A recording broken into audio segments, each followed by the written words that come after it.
Medina থেকে খলিফা উমর রাদিয়াল্লাহু তাআলা আনহু এর জবাব এসে গেল। পত্রে আমিরুল মুমিনিন সাদ রাদিয়াল্লাহু তাআলা আনহুকে অনেক নির্দেশনাবলী লিখে পাঠালেন। লিখলেন যে, তোমরা কাদিসিয়া চলে যাও। কাদিসিয়াকে ঘিরে আশপাশে পুরো এলাকার মানচিত্র আমার কাছে পাঠিয়ে দাও, যাতে আমি জরুরি নির্দেশনাবলী পাঠাতে পারি। তিনি আরও লিখলেন, বিভিন্ন এলাকা থেকে যে রসদ সংগ্রহ করেছিলে তা অব্যাহত রাখো এবং লস্করের প্রয়োজনাদি সেখান থেকে পূরণ করো। ওদিকে সিবাতে পারস্য সেনাবাহিনীর শিবির। শাহে ফারেস রুস্তম ইয়াজদগিরদকে বলল, আপনি মাদায়েন ফিরে যান এবং আমার উপর নিশ্চিন্তে ভরসা রাখুন। রুস্তম ইয়াজদগিরদ বলল, তোমার উপর ভরসা থাকলে তো আমার এখানে আসার প্রয়োজন পড়তো না। ইয়াজদগিরদের এই কথা রুস্তমের শরীরে যেন আগুন লাগিয়ে দিল। তার চেহারা রক্তবর্ণ ধারণ করল, চোখ আগুনের মতো লাল হয়ে উঠল। আপনি মাদায়েন চলে যান শাহেনশাহে ফারেস, রুস্তম রাগে কাঁপতে কাঁপতে বলল। আপনার পিতা কিসরা পারভেজও কখনো একথা বলেনি যে আমার প্রতি তার ভরসা নেই। আপনি চলে যান আর যুদ্ধ বিষয়ক সব কিছু আমার উপর ছেড়ে দিন। এমনও হতে পারে আমি বিনা লড়াইতেই আরবদের পারস্য থেকে বের করে দেব। না রুস্তম, ইয়াজদগিরদ বলল, এই মুসলমান জাতিকে আমি এমনভাবে ধ্বংস করতে চাই যে তারা যদি দ্বিতীয়বার কখনো পারস্যের দিকে চোখ তুলে তাকায় তবে তাদের মধ্যে যেন ধ্বংসের কম্পন শুরু হয়ে যায়। আমি বুঝতে পারছি না, বিনা লড়াইয়ে তুমি ওদেরকে কি করে পারস্য থেকে তাড়াবে? শাহেনশাহ ফারেস, একটু মন দিয়ে আমার কথাগুলো শুনুন। রুস্তম গম্ভীর গলায় বলল, আমি যা জানি আপনি তা জানেন না। এটা ভুলে যাবেন না যে আপনি এখনো প্রায় বাচ্চাই রয়ে গেছেন। আপনার কাছে আবেগ আছে, অভিজ্ঞতা নেই। আমার কাজে আপনি হস্তক্ষেপ করবেন না। আপনি আরবদের ধ্বংস করতে চান, কিন্তু আমি আমার ফৌজকে ধ্বংস থেকে বাঁচাতে চাই। এটা ভাববে না যে ওরা সংখ্যায় অতি স্বল্প বলে ওদের চিরে ফেরে শেষ করে দেবেন। এটা ভেবেও আত্মপ্রমাদে ভুগবেন না যে ওরা আমাদের হাতি দেখে ভয় পেয়ে যাবে।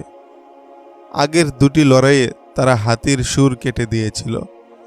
আমি বলছি এই বিষয়টি আমার উপর ছেড়ে দিন এবং আপনি এখান থেকে চলে যান। ইয়াজদগিরদ চলে গেল। ইয়াজদগিরদ চলে যাওয়ার পর রুস্তম দূত মাধ্যমে ওইসব জেনারেল ও অফিসারদের কাছে পয়গাম পাঠালো যারা নিজেদের অধীস্থ সৈন্যদের নিয়ে বিভিন্ন এলাকায় দখল নেওয়া মুসলমানদের বিতাড়নের জন্য গিয়েছিল। পয়গামে লেখা হলো, মুসলমানদেরকে চূড়ান্তভাবে পরাজিত করার জন্য প্রস্তুত হয়ে সিবাতে আসো, আর তোমাদের জওয়ানদের মধ্যে এমন দেশপ্রেম ও মুসলমানদের বিরুদ্ধে এমন আক্রোশ জাগিয়ে তোলো, মুসলমানদেরকে দেখলেই যেন তারা হিংস্র জানোয়ার বনে যায়। সে সময় মুসলমান ফৌজের অধিকাংশই নাজাফ, ফারাজ ও ইজাফের কয়েকটি স্থানে ছড়িয়ে ছিটিয়ে ছিল। কয়েকদিন পর ইয়াজদগিরদ মাদায়েন পৌঁছল। ইয়াজদগিরদের মা তার ছেলের ফিরে আসার সংবাদ পেয়ে দৌড়ে শহরের রাস্তায় বেরিয়ে পড়ল। ইয়াজদগিরদ মাকে এভাবে দৌড়ে আসতে দেখে ঘোড়া থেকে নেমে পড়ল। মা দৌড়ে এসে ছেলেকে জড়িয়ে ধরল। তাকে কেউ বলল না তার ছেলে মৃত্যুর দরজা থেকে ফিরে এসেছে। ইয়াজদগিরদ মহলে পৌঁছেই সারানকে ডেকে পাঠালো। সারান আগে থেকেই মহলে এসে তার জন্য অপেক্ষা করছিল। ইয়াজদগিরদকে তার একটি সংবাদ পৌঁছানোর ছিল। আপনি কি বলবেন না আমার দুশ্মন কে? ইয়াজদগিরদ সারানকে জিজ্ঞেস করল। ওদের ব্যবস্থা করা হয়ে গেছে, সারান বলল। সে ছিল এই সিংহাসনের শেষ শত্রু এবং সে কোনো পুরুষ নয়, মহিলা। সিরি? হ্যাঁ, সিরি, সারান বলল। সেখান থেকে তুমি সিবাত চলে যাওয়ার পর আমি একটি ফাঁদ তৈরি করি। আমার এক বন্ধুর ফাঁদে ও পা দিয়ে ধরা পড়ে। তারা সব স্বীকার করেছে। মোটা অঙ্কের টাকার বিনিময়ে সিরি ওদেরকে তোমাকে হত্যার জন্য পাঠিয়েছিল। তারপর ওদের কাছ থেকে সিরির ঠিকানা জোগাড় করা হয়। সিরির ওখানে গিয়ে আমি 2 লোক দ্বারা ওকে হত্যা করি। তারপর বাকি 3 জনের ব্যবস্থা করা হয়। সবার লাশই গায়েব করে দেওয়া হয়েছে। তোমার আর কোনো প্রকাশ্য দুশ্মন জীবিত রইল না ইয়াজদিগিরদ। সারানের ব্যক্তিত্বে প্রবল তীক্ষ্ণতা ছিল। শাহী মহলে ছিল তার যথেষ্ট প্রভাব। এজন্য পালিয়ে আসা সেই 3 জনকে কোনো ধোকায় ফেলা তার জন্য কঠিন ছিল না। তাদেরকে পাকড়াও করে সব কথা জানার পর সারান সিরির ঠিকানাও উদ্ধার করে। ঠিকানা খুঁজে খুঁজে সারান সিরির কাছে গিয়ে উপস্থিত হয়। সিরি সারানকে দেখার পর তার চেহারা নিমিষেই কালো হয়ে যায়। আমাকে দেখে তোমার এত পেরেশান হওয়া উচিত নয় সিরি, সারান বিদ্রূপের সুরে বলেছিল। সম্ভবত আমি তোমার কাছে অপরিচিত কেউ নই।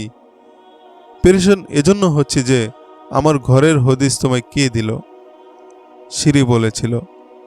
ঠিকই বলেছ, তুমি আমার জন্য অপরিচিত কেউ নও। তোমার ব্যাপার ছিল নওরিনের সঙ্গে। কিসরা পারভেজের তুমি ছিলে ঘনিষ্ঠ জনদের একজন। তাই কিন্তু এখানে কেন? সিরি, সারান গলায় রহস্য ভরে বলল। ইয়াজদগিরদকে হত্যা করতে চেয়েছিলে তো আমাকে কেন বললে না? তুমি যাদের উপর নির্ভর করেছিলে ওদের পরিণাম তো দেখেছ। একজন তো সেখানেই ইয়াজদগিরদের এক দেহরক্ষীর তীরের নিশানায় বনে গিয়ে মারা যায়, আর অন্য 3 জন পালিয়ে যায়। সারান, সিরি বিস্মিত কণ্ঠে বলেছিল। কে বলেছে তোমাকে এসব যে আমি ওদেরকে ইয়াজদগিরদের হত্যার জন্য পাঠিয়েছিলাম? ওই 3 জন তোমার সবকিছু ফাঁস করে দিয়েছে, সারান বলেছিল। ওরা তো ইয়াজদগিরদকেও এসব বলবে। তারপর তোমার কি অবস্থা হবে তা কি জানো? আচ্ছা, তুমি এখানে কেন এসেছ? সিরি বলেছিল। আমাকে হুমকি দিয়ে কিছু আদায় করতে চাচ্ছ নাকি? তোমার সঙ্গে আমি একটি চুক্তি করতে এসেছি, সারান বলেছিল। ইয়াজদগিরদকে আমি হত্যা করব। এর বিনিময়ে কে দেবে আমাকে বলো? সিরির মুখে বিদ্রূপের হাসি ছড়িয়ে পড়ল। সারান জানত সিরির মতো এমন চতুর ধুরন্ধর মহিলা খুব কমই আছে। ফেরাউনের মতো একক শক্তির অধিকারী কিসরা পারভেজকে এই মহিলাই অতি কৌশলে তার হাতের মুঠোয় পুরে নিয়েছিল। যখন সুযোগ পেল তখন তার সতীনের একে একে 18 জন পুত্রকে হত্যা করল। তার প্রিয়তম স্বামী খসরু পারভেজকেও হত্যা করল। রূপের জাদু আর চতুর কৌশলে সব জেনারেলকে সে হত্যা করে নিল। ইয়াজদগিরদকে হত্যা করে আমার লাভ কি? সিরি বলেছিল। আমার একটি মাত্র ছেলে ছিল, ওকে হত্যা করা হয়েছে। তুমি তো জানো আমি কোনো মায়ের একমাত্র সন্তানকে হত্যা করে তার বুক খালি করতে পারবো না। তুমি চলে যাও সারান, আমাকে দুশ্চিন্তায় ফেলো না। বাকি জীবনটা একটু শান্তিতে কাটিয়ে যেতে দাও। সারান অনেক চেষ্টা করেও সিরির মনের কথা নিতে পারল না। সিরি বরাবরই অস্বীকার করে গেল। শেষমেশ সারান সিরির গুপ্তধনের হদিস করতে উঠে পড়ে লাগল। সারান বুঝে নিয়েছিল সিরির কাছে এত সম্পদ লুকানো আছে যা শাহী ধন ভাণ্ডারেও নেই। কিন্তু সিরি তাকে আর সুযোগ দিল না। হঠাৎ তার হাতে তালি বাজালো। অমনি ঘরের ভেতরে দরজা খুলে খোলা তরবারি হাতে 2 জন কামরায় এসে ঢুকে পড়ল। আমার আফসোস হচ্ছে সারান, সিরি বলেছিল। এখন তুমি আর নওরিনের কাছে জীবিত ফিরতে পারবে না। সিরির ঠোঁটে বিজয়ের হাসি খেলে গিয়েছিল। তুমি তো নওরিনের লোক। আহা, কি যে আফসোস হচ্ছে। সিরি তলোয়ারধারী লোক দুটিকে ইঙ্গিত করল এবং হাসতে হাসতে বলল, একে গায়েব করে দাও। লোক দুটি সামনে অগ্রসর হলো। একজন সারানের ডান বাহু আরেকজন সারানের বাম বাহু শক্ত করে ধরল। সারান অট্ট হাসিতে ফেটে পড়ল। সারানের এই হাসিতে কি এক অশুভ ইঙ্গিত যেন বহন করছিল। হাসি থামার আগেই কামরায় আরো 4 লোক হুড়মুড় করে ঢুকে পড়ল। ওদের দুজনের কাছে তীর তরবারি আর দুজনের কাছে দুটি বর্শা ছিল। ওরা তরবারি আর বর্শা উঁচিয়ে সিঁড়ির লোক দুটিকে ঘিরে ফেলল। এই 4 জন সারানের সঙ্গেই এসেছিল, লুকিয়েছিল বাইরে। সারানের অট্ট হাসির আওয়াজ শুনেই ওরা ভেতরে ঢোকে। ওদেরকে এমনই বলা ছিল। সিঁড়ির শাহী কামরা থেকে কয়েকটি চিৎকার ভেসে এলো। রাতের নিস্তব্ধতা ভেঙে খান খান হয়ে গেল। কামরায় তখন গড়াচ্ছিল সিঁড়ি ও তার লোক দুটির নিথর দেহ। সারান ও তার লোকেরা ঘরময় অনেক খুঁজে একটি বড় ধরনের ট্রাঙ্ক পেল। ঢালা খোলার পর দেখা গেল ট্রাঙ্কের উপরে রূপার অনেকগুলো চাক এবং নিচে হিরে জহরতের 1000 রকমের অলংকার। কাঠের একটি বাক্সও পাওয়া গেল। এতে মূল্যবান অনেক কিছুই পাওয়া গেল। সারান বাক্সটি উপর করে ফেলে দিল। তখন বাক্সের নিচ থেকে একটি ভাঁজ করা কাগজ বেরিয়ে এলো। সারানের বুঝতে দেরি হলো না যে এতে সিঁড়ির গুপ্ত ধনভাণ্ডারের নকশা রয়েছে। নকশায় কয়েকটি জায়গার নাম লেখা ছিল এবং সেই জায়গাগুলোতে পৌঁছার পথও নকশায় নির্দেশ করা ছিল। সারান নকশাটি ভাঁজ করে পকেটে রেখে দিল। রাতের মধ্যে সিঁড়ির বাড়ির আঙিনায় গর্ত করে সিঁড়ি ও তার 2 দেহরক্ষীর লাশ লুকিয়ে ফেলা হলো। তারপর সারান তার লোকদের একজনকে বলল সে যেন তার স্ত্রী সন্তানকে সিঁড়ির এই বাড়িতে নিয়ে আসে এবং এখানেই স্থায়ী হয়ে যায়। রুস্তম একদিন সিবাত থেকে কোচ করল। তার গন্তব্য ছিল কাদিসিয়া। তার সঙ্গে ছিল 1,20,000 সৈন্যের বিশাল বহর। এতে পদাতিক বাহিনীর চেয়ে ঘোড়সওয়ারি বেশি ছিল। আরও ছিল 37টি যুদ্ধাংদেহী ভয়ঙ্কর দর্শন বিশালাকায় হাতির পাল। রুস্তম নাজাফ পৌঁছে হুকুম দিল এখানে কয়েকদিনের জন্য তাঁবু ফেলা হোক। নাজাফের আশেপাশে মুসলমানরা বিভিন্ন বসতি থেকে রসদ ইত্যাদি সংগ্রহ করছিল। এসব এলাকার লোকেরা যখন জানতে পারল রুস্তম নাজাফ পৌঁছেছে, তখন এক বিরাট দল রুস্তমের কাছে এসে হাজির হলো। তারা নালিশ করল মুসলমানরা তাদের সবকিছু লুটোপুটে নিচ্ছে। তারা কি তোমাদের নারীদেরকেও নিয়ে গেছে? রুস্তম জিজ্ঞেস করল। না, জবাব এলো, নারীদের প্রতি ওরা চোখ তুলে পর্যন্ত তাকায় না। ওরা তরিতরকারি ও গৃহপালিত পশু নিয়ে যায়। বড় বড় আমির ওমরার ঘর থেকে মূল্যবান জিনিসপত্রও নিয়ে যায়। আরেকজন বলল, জায়গিরদারদের ঘর থেকে সোনা রূপা আর হীরার অলংকার উঠিয়ে নিয়ে যায়। ভুখানাঙ্গা বদদখতের দল ওরা। রুস্তম বলল, ভিক্ষুক কাপুরুষ ওরা। আরব থেকে তো ওরা লুটপাটের জন্যই এসেছে, তবে এসেছে ফৌজের বেশে, কিন্তু সঙ্গে খাবার নেই, পানীয় নেই। একেবারে ফকির, লুটপাট করেই পেট ভরায় ওরা। এই ভিক্ষুকরা কি আমাদের ফৌজের সামনে দাঁড়াতে পারবে? এই ক্ষুধার্ত ভেড়া বকরিদের আমাদের তলে শুধু পিষে মারব। তোমরা ঘরে চলে যাও। রুস্তম, এক লোক উঁচু আওয়াজে বলল, আপনি সালতানাতে ফারেসের গর্ব। আপনার তরবারি শুধু এক আঘাতেই পুরো আরব খণ্ড বিখণ্ড হয়ে যাবে। আপনি আমাদের রক্ষক। পারস্যের আসল শাহেনশাহ তো রুস্তমই। আরবদের পিষে ফেলো। লোকেরা রুস্তমের বাহাদুরি নিয়ে স্লোগান দিতে লাগল। রুস্তমের বীরত্ব, যুদ্ধ কৌশলে তার নিপুণতা এবং রণাঙ্গনে এক বিভীষিকা হিসেবে কারো কোনো সন্দেহ ছিল না। কিন্তু লোকদের এই স্লোগানে তার চেহারা আনন্দে ঝলমল হওয়ার পরিবর্তে হতাশায় ছেয়ে গেল। সে নিজের ভবিষ্যৎবাণীতে নিজেই শঙ্কিত ছিল, আর মুসলমানদের ক্রমাগত সাফল্য তাকে আরও চুপসে দিয়েছিল। সে বিস্মিত হয়ে দেখছিল সামান্য কিছু ফৌজ নিয়ে মুসলমানরা সিরিয়ায় রোমকদের একের পর এক ময়দানে পরাজিত করেছে। রোমের মতো এত বড় যুদ্ধশক্তি তা দেখে যেন বোবা বনে গেছে। জিসিরের যুদ্ধে মুসলমানদের এমনভাবে কাটা হয়েছিল যে সবাই নিশ্চিত ধরে নেয় মুসলমানরা দীর্ঘদিনের জন্য পঙ্গু হয়ে গিয়েছে।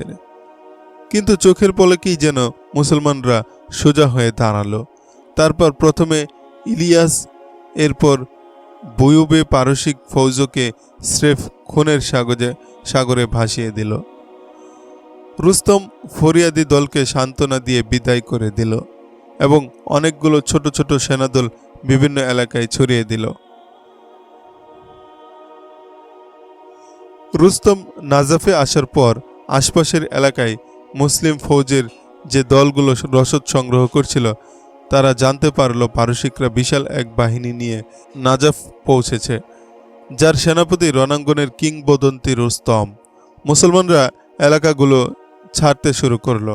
মুসলমানরা আরও জানতে পারল বিভিন্ন বসতির লোকেরা মুসলমানদের বিরুদ্ধে ফরিয়াদ নিয়ে রুস্তমের কাছে যাচ্ছে। এক মুজাহিদ স্থানীয় এক কৃষককে ধরে তার কাপড় খুলে নিজে সেটা গায়ে দিয়ে রুস্তমের দলের মধ্যে ঢুকে পড়ল। সে ফিরে এসে সঙ্গীদের বলল, বন্ধুরা, আমাদের এখান থেকে সরে পড়ার সময় এসেছে। রুস্তম এসব এলাকায় সৈন্য প্রেরণ করে হুকুম দিয়েছে, মুসলমান পেলেই খতম করে দাও। এখন এখান থেকে আমাদের বেরিয়ে পড়াই উত্তম। ওদের ঘেরাওয়ে যদি পড়ে যায় তাহলে আমাদের একজনও জীবিত ফিরতে পারবে না। সেই সৈন্যটি রুস্তমের ফৌজের সংখ্যা ইত্যাদি সবকিছুই মুসলিম ফৌজকে জানালো। তখন ফৌজের সবাই বলল, হ্যাঁ, এখান থেকে বেরিয়ে যাওয়াই উচিত কাজ হবে। তারা সামনে অগ্রসর হলো, কিন্তু এক মুজাহিদ সেখানেই ঠাঁই দাঁড়িয়ে রইল। সে ছিল তুলাইহা ইবনে খুলাইলিদ। কি হলো তুলাইহা? সে দলের কমান্ডার জিজ্ঞেস করল। থেমে গেলে কেন? কি যাবে না? না, আমি যাব না, এখানেই থাকব। কি করবে এখানে থেকে? রুস্তমের তাঁবুতে নৈশ হামলা চালাবো। রুস্তমকে বুঝিয়ে দেব যে এর চেয়ে বেশি ফৌজ নিয়ে আসতে হবে। মুসলমান একজনই যথেষ্ট। তোমরা সবগুলো জুবদিল, এখন পালাচ্ছ। আল্লাহর কসম, অভিজ্ঞ এক মুজাহিদ বলল, এই ছেলের মাথায় নিশ্চয় গন্ডগোল হয়েছে। সে বলে একা একা এত বড় ফৌজের বিরুদ্ধে নৈশ হামলা চালাবে। আরে আত্মহত্যাও তো এর চেয়ে ভালো। তোমরা কেন চলে যাচ্ছ না? তুলাইহা ঝাঁঝালো গলায় বলল, আমার সংকল্প আর দৃঢ়তাকে তোমরা তো নষ্ট করে দিচ্ছ। তুলাইহার মুখে হাসি ছড়িয়ে পড়ল। এই হাসি দেখে যে কেউ বলতো তুলাইহার মাথা সত্যি বিগড়ে গেছে বা সে রসিকতা করছে। এক মুজাহিদ তুলাইহার কথাগুলো পাগলের প্রলাপ ছাড়া আর কিছুই ভাবতে রাজি ছিল না। সে বিদ্রুপ করল তুলাইহাকে। আসলে তোমার মন থেকে এখনো ধান্দাবাজি দূর হয়নি, সেই মুজাহিদ বলল। উক্কাশা ইবনে মিহসানকে হত্যা করার পর তুমি না কোনোদিন শান্তিতে ঘুমোতে পেরেছ, আর না পারবে কোনোদিন। তুলাইহার বিরুদ্ধে এই অভিযোগ তার জন্য যেন বিষের জ্বালা ছিল। রাসূলুল্লাহ সাল্লাল্লাহু আলাইহি সাল্লামের ইন্তেকালের পর যখন চারদিকে ধর্মদ্রোহী তৎপরতা শুরু হয়েছিল, এর মধ্যে তুলাইহা ইবনে খুয়াইলিদও ছিল। তুলাইহা তার গোত্রের সর্দার ছিল। গোত্রটিও ছিল বিরাট, এজন্য তার প্রভাবও ছিল অনেক বেশি। তার কথায় তার নিজ গোত্রের লোকেরা তো মোরতাদ হলেই সঙ্গে সঙ্গে সে আরও কয়েকটি গোত্রকে মোরতাদ বানিয়ে নিয়ে বিরাট এক ফৌজ দাঁড় করালো। প্রথম খলিফা আবু বকর রাদিয়াল্লাহু তাআলা আনহু এর হুকুমে মোরতাদদের বিরুদ্ধে লড়াই শুরু হলো। এর মধ্যে বুজাখা নামক একটি লড়াই বেশ প্রসিদ্ধি পেয়েছিল। এতে হযরত খালিদ ইবনুল ওয়ালিদ রাদিয়াল্লাহু আনহু এর নেতৃত্বে মুসলমানরা লড়েছিল দারুণ বীরত্বে। তুলাইহা পরাজিত হয়েছিল চরমভাবে এবং সে গ্রেফতারও হয়েছিল। পরে অবশ্য তুলাইহা মুসলমান হয়ে গিয়েছিল। এই লড়াইয়ের কয়েকদিন আগে তুলাইহা সাহাবী উক্কাশা ইবনে মিহসান রাদিয়াল্লাহু তাআলা আনহুকে হত্যা করে। এটিও বেশ প্রসিদ্ধি পেয়েছিল। এই খোঁচাটি তুলাইহার জন্য সহ্য করার মতো ছিল না। আর মুসলমানরাও মানতে পারছিল না তুলাইহা ভালো কোনো কারণে এখানে রয়ে যেতে চাচ্ছে, কারণ সে একবার মুসলমান হয়ে আবার ইসলাম ত্যাগ করেছিল। শুধু তাই নয়, সে মুরতাদদের সর্দার হয়ে মুসলমানদের বিরুদ্ধে লড়াই করে পরাজিত হয়, এরপরই সে মুসলমান হয়। সুতরাং তার ব্যাপারে সুধারণা করাটা কষ্টকরই বটে। সে তার সঙ্গীদের সঙ্গে যেতে কোনো মতেই রাজি হলো না। সঙ্গীরা সব চলে গেল এবং সিপাহসালার সাদ রাদিয়াল্লাহু তাআলা আনহুকে তুলাইহার ফিরে না আসার বৃত্তান্ত শোনালো। আল্লাহ তাকে সোজা সরল পথ দেখান যেন, সাদ রাদিয়াল্লাহু তাআলা আনহু বললেন এবং খুব আফসোস করলেন। রাত ছিল প্রায় গভীর। রুস্তমের তাঁবুতে ছিল কবরের নির্জনতা। পারসিকরা মুসলমানদের গুপ্ত হামলার সম্মুখীন হয়েছিল অনেকবার, তাই তারা রীতিমতো আশঙ্কা করছিল আজ রাতে নিশ্চয় মুসলমানরা নৈশ হামলা চালাবে। এজন্য রুস্তম হুকুম দিয়েছিল পাহারাদাররা যেন সজাগ ও হুঁশিয়ার থাকে এবং ঘোড়াগুলো যেন একসঙ্গে না রাখা হয়। প্রত্যেক সাওয়ার তার ঘোড়া নিজের সঙ্গে রাখবে এবং ঘোড়ার কাছেই ঘুমাবে। রাতের নিঃশব্দতা চিরে পারসিকদের সৈন্য শিবির থেকে সন্ত্রাসীদের টহলের চাপ চাপ শব্দ এবং পরস্পরের ফিসফিসিয়ে কথা বলার আওয়াজ আসতে লাগলো। চাঁদবিহীন রাতের অন্ধকার ক্রমেই আরও নিকষ হচ্ছিল। ছোট একটি ক্যাম্পের সামান্য দূরের একটি গাছের আড়াল থেকে একটি ছায়ামূর্তি বেরিয়ে এলো। আস্তে আস্তে ক্যাম্পের দিকে অগ্রসর হতে লাগলো। জায়গাটি ঘন সবুজ উঁচু উঁচু ঘাসের জঙ্গল ছিল। রাতের গভীর অন্ধকার যেন এই সবুজের জঙ্গল আরও বাড়িয়ে দিয়েছিল। তাই এই ছায়ামূর্তি কারো নজরে পড়ার তো জো ছিল না। ছোট ছোট পায়ে সে এগুচ্ছিল। ছায়ামূর্তিটির দিকে দুজন শাস্ত্রী এগিয়ে আসার এবং তাদের কথাবার্তার আওয়াজ শোনা গেল। মূর্তিটি ছোট একটি চারা গাছের আড়ালে বসে গেল। শাস্ত্রী দুজন তার সামনে দিয়ে বেরিয়ে গেল। সে উঠে মাথা নিচু করে সামনে বাড়তে লাগলো। অন্ধকার তার ঘোড়ার আকৃতির মতো কিছু একটা নজরে পড়ল। সম্ভবত এই ঘোড়াটি বা এই জায়গাটি তার পছন্দ হলো না, অথবা সে কোনো বিশেষ শিকারের উদ্দেশ্যে এসেছে, তাই সেখান থেকে সরে আরও ভেতরে ঢুকে পড়ল। সামনে থেকে আরও দুজন শাস্ত্রীর আসার শব্দ শোনা গেল। সে উঁচু ঘাসের ভেতর একেবারে সেধিয়ে গেল। শাস্ত্রী দুজন চলে গেল। সে রুকুর মতো ঝুঁকে বেশ কিছুক্ষণ হাঁটার পর ছোট একটি তাঁবু তার নজরে পড়ল। এ ধরনের তাঁবু পারসিক বা রোমি ফৌজি অফিসারদের হয়ে থাকে। এই তাঁবুর সঙ্গে দুটি ঘোড়া বাঁধা ছিল। কাছেই এক লোক মাটিতে বিছানা করে শুয়েছিল। আবারও টহলরত শাস্ত্রীর আওয়াজ শুনে সে তাঁবুর একপাশে লুকিয়ে পড়ল। শাস্ত্রী চলে গেলে সে সোজা হয়ে দাঁড়ালো। এই তাঁবুটি সম্মানিত সৈন্য শিবির থেকে কিছুটা বিচ্ছিন্ন ছিল। খাপ থেকে সে তরবারিটি বের করল। তারপর একে একে ঘোড়া দুটির রশি কেটে খুলে দিল। তাঁবুর কাছে শুয়ে থাকা লোকটির চোখ এমন সময় খুলে গেল। সে দেখল কে যেন ঘোড়ার রশি কেটে খুলে দিয়েছে। এক লাফে লোকটি উঠে দাঁড়ালো এবং তরবারি বের করে নিল। ছায়ামূর্তিটি ঘোড়ার রশি শক্ত করে ধরে হাঁটতে শুরু করল। ফার্সি সৈনিকটিও আর দেরি করল না। চিৎকার করতে করতে তার পিছু ছুটল। সঙ্গে সঙ্গে তাঁবুর ভেতর থেকে আওয়াজ এলো, আরে হয়েছে কি? চিৎকার করো না, ঘুমোতে দাও।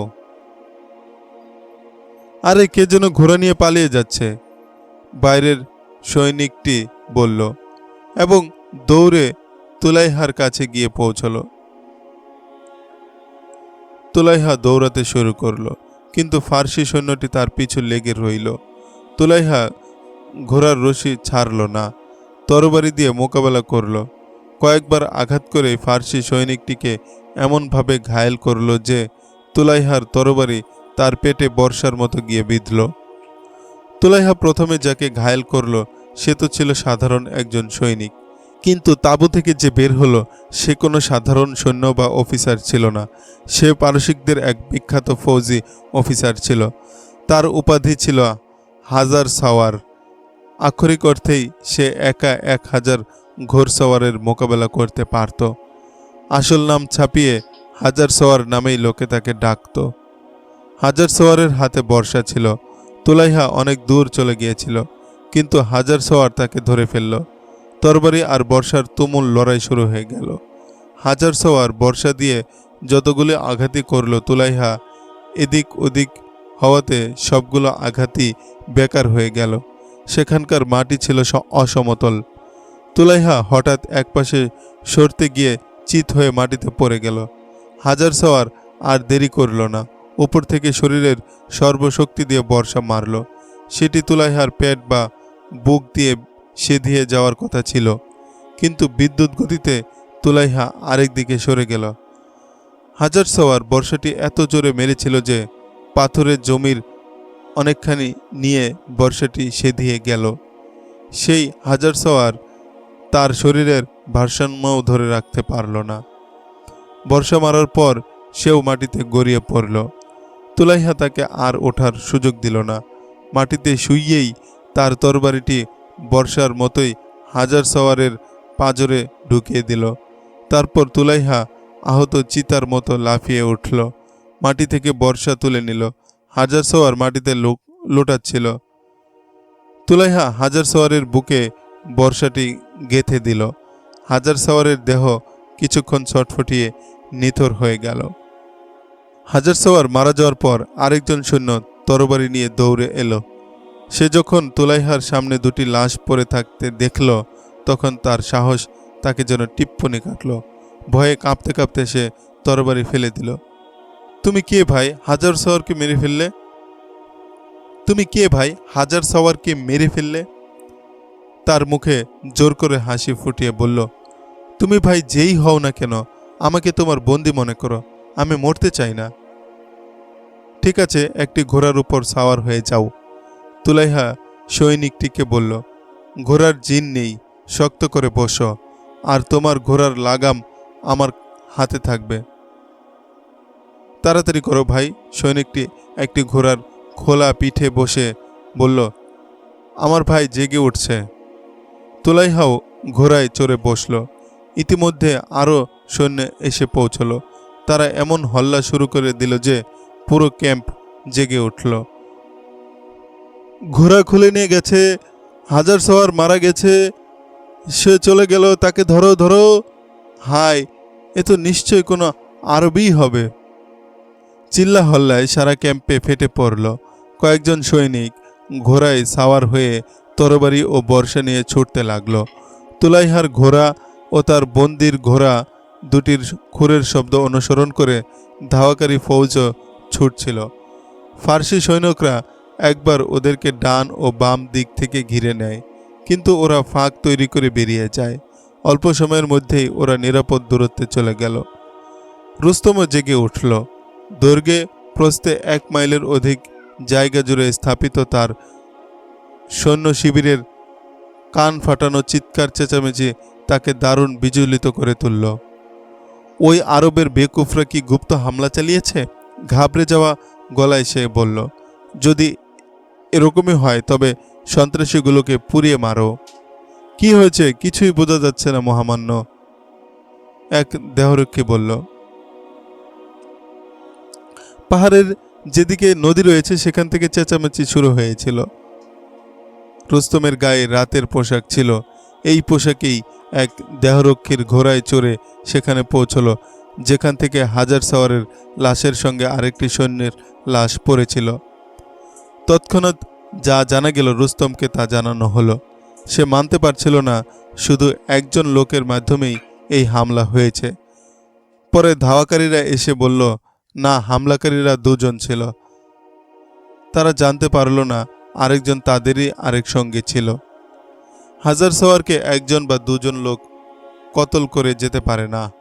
রুস্তম বলল, এই বর্ষাটি তো তারই, এর আঘাতেই সে মারা গেছে। কতলকারী যদি 1 জন বা 2 জন হয় তবে সে মানুষ হতে পারে না, ভূত বা জিন হবে। হাজার সওয়ারকে 1 জন বা 2 জন লোক কতল করে যেতে পারে না। রুস্তম বলল, এই বর্ষাটি তো তারই, এর আঘাতেই সে মারা গেছে। কতলকারী যদি একজন বা দুজন হয় তবে সে মানুষ হতে পারে না, ভূত বা জিন হবে। হাজার সওয়ারের সঙ্গে যে মারা গিয়েছিল সে ছিল হাজার সওয়ারের দেহরক্ষী। এই দেহরক্ষী তার তাঁবুর বাইরে শুতো। রুস্তম তার আরেক দেহরক্ষীর কথা জিজ্ঞেস করল। খোঁজ নিয়ে জানা গেল সে লাপাত্তা হয়ে গেছে। রুস্তম হতভম্ব হয়ে সেখান থেকে চলে গেল। তার মুখ দিয়ে কথা সরছিল না। তখন তার ভেতরটা যেন জমে গিয়েছিল। কিছুক্ষণ পর মুসলমানদের ছাউনিতে আজানের পবিত্র সুরধ্বনির স্নিগ্ধতা ছড়িয়ে পড়ল, আর পারসিকদের শিবিরের সবাইকে যেন ভয়ের কম্পন পেয়ে বসেছিল। ভোরের নিস্তব্ধতায় দূর দূরান্ত পর্যন্ত আজানের শব্দ ছড়িয়ে পড়ছিল। সালমা সাদ রাদিয়াল্লাহু তাআলা আনহু তার স্ত্রীকে বললেন, রাতভর তুলাইহা আমার মাথায় ঘুরে বেরিয়েছে। সে তো এমন ছিল না, সে তো অনেক সাহসী ছিল। পাহাড়ের সঙ্গে লাগতেও সে পিছপা হতো না। রাতে আমি তাকে স্বপ্নেও দেখলাম। সে আমাদেরকে ধোঁকা দিয়েছে, এটা মোটেও বিশ্বাস হচ্ছে না আমার। সে ধোঁকা না দিলেও কোনো লড়াইয়ে তো সে শহীদও হতে পারত। সালমা বলল, সে নেই বলে কি আমরা মদিনা ফিরে যাব? মুসান্না নেই বলে কি ইসলামের চলার পথ থেমে যাবে? কেনই বা আপনি এমন স্বপ্ন দেখেছেন? যে আমাদের থেকে বিচ্ছিন্ন হয়ে গেছে তাকে স্বপ্নেও দেখা উচিত নয়। এখন নামাজ পড়ুন গিয়ে। সাদ রাদিয়াল্লাহু তাআলা আনহু জামাতের সঙ্গে নামাজ পড়লেন। নামাজ ও দোয়ার পর এক সালার তুলাইহার কথা উঠালো। তুলাইহাকে নিয়ে তখন সবাই এটা ওটা বলতে লাগলো। ভোরের শুনশান নিঃশব্দ চিরে ঘোড়ার ক্ষুরধ্বনি সবার কানে গেল। সকলে মাথা উঠিয়ে সেদিকে তাকালো। দুটি ঘোড়া তাদের দিকেই দৌড়ে আসছিল। উভয় ঘোড়ার উপরেই সাওয়ার ছিল। ঘোড়ার উপর কোনো জিন চাপানো ছিল না। তুলাইহা, তুলাইহা, মুজাহিদরা চিৎকার করে বলতে লাগলো। সিপাহসালার কোথায়? তুলাইহার কাছে এসে জিজ্ঞেস করল। সাদ রাদিয়াল্লাহু তাআলা আনহু ভিড় ভেঙে দুই ঘোড়সওয়ারের দিকে এগিয়ে গেলেন। সিপাহসালার কোথায়? তুলাইহা কাছে এসে জিজ্ঞেস করল। সাদ রাদিয়াল্লাহু তাআলা আনহু ভিড় ভেঙে দুই ঘোড়সওয়ারের দিকে এগিয়ে গেলেন। তুলাইহা ঘোড়া থেকে লাফিয়ে নামল। পর মুহূর্তে সবাই দেখল সে সাদ রাদিয়াল্লাহু তাআলা আনহু এর বাহুতে জড়ানো। আমার সেই বন্ধুরা কোথায় যারা আমাকে নিয়ে সন্দিহান ছিল? তুলাইহা উঁচু গলায় বলল, খোদার কসম, আমি মুহাম্মদ সাল্লাল্লাহু আলাইহি সাল্লামের পবিত্র আত্মাকে ধোঁকা দিতে পারি না। এই দেখো, রুস্তমের ফৌজের ভেতর ঢুকে দুটি ঘোড়া খুলে দুই সৈন্যকে হত্যা করে আরেকটাকে জীবিত ধরে নিয়ে এসেছি।